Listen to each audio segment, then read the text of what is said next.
Got National Albariño Day on August 1st, so we're going to take a look at Albariño, take a look at the grape, how it's doing, how it does in Suisun Valley, and maybe even drink a little.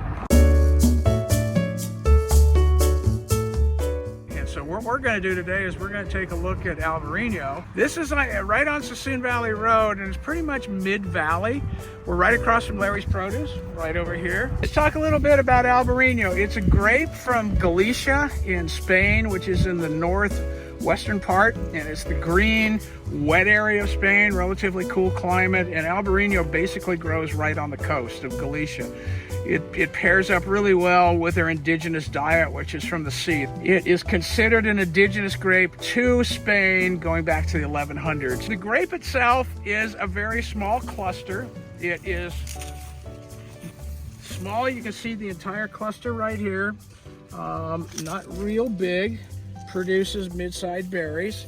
And it doesn't have even though you see a lot of fruit there, it doesn't necessarily put out a lot of tonnage because these clusters are really small. What's so neat about Albariño is the profile that you can generate with acid in it. And this is the big thing that, from my standpoint as a grower and both as someone that makes wine with it, the picking decision becomes really big. Picking decision can take this fruit from being a very sharp citrus lemon wine type of wine to picking it later, and it will morph over into stone fruit.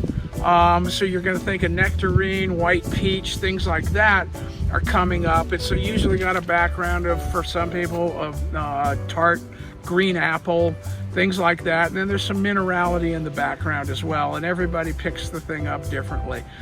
It's grown throughout California, not widely, but it's becoming more and more popular all the time, and it's because it is such a food-friendly wine with things like seafood, and you can have lighter fare from chicken, pork, things like that. It really works well, and it's something that's very refreshing with that high acidity during the summer months. So we're about maybe 3 weeks, 4 weeks away from harvest on this. The berries, if you put them in your mouth right now, they're pretty acidic, but I'm just starting to get a background of sugar, and the lemon flavors are starting to emerge. We'll watch this thing very closely because it's dry farmed. You have to watch dry farm vineyards closely because as you get to harvest, they tend to accelerate very fast in the way they ripen. And you don't want this to go, at least for me, I don't want this to go over the top. I'm gonna pick this at really low sugar, be really conscientious of getting a low pH, which is going to ensure that we're going to have nice acid in the wine. It's going to accentuate lime, lemon, those types of background flavors. So it's nice and crisp, and get it out of the vineyard when it's ready to go. Suisun Valley is really one of the unique growing places in Northern California because we benefit from our proximity to San Pablo Bay, and it drops the temperatures in the evening.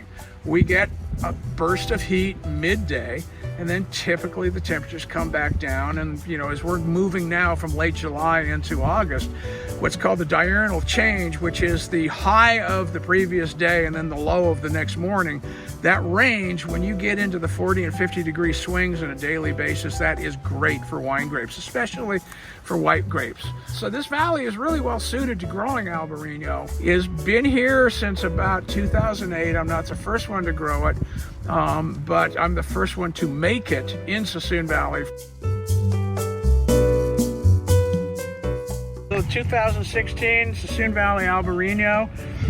Should be picking up a little bit of background lime, some lemon. It's got a nice light acidic bounce in your mouth, so it's pretty lively. And then it finishes with a little bit of minerality on the back end, but the lemon and lime will pretty much stay in the back of your palate for quite a while. Winemaking is done totally indigenous fermentation. But what I try to do is right after the way we process this is we basically crush whole clusters straight into a press. I usually will try and do a long cold fermentation. If I can try and get away with anywhere from 6 to 8 weeks fermenting it at very low temperatures. It moves really slowly, but it tends to really brighten things.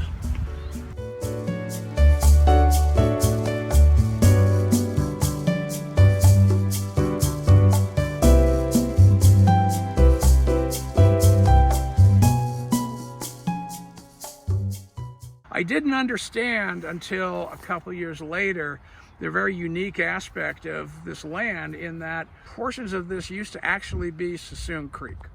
And in the late 1800s, early 1900s, the Armstrong family rounded up all the farmers in the valley and they physically moved Suisun Creek.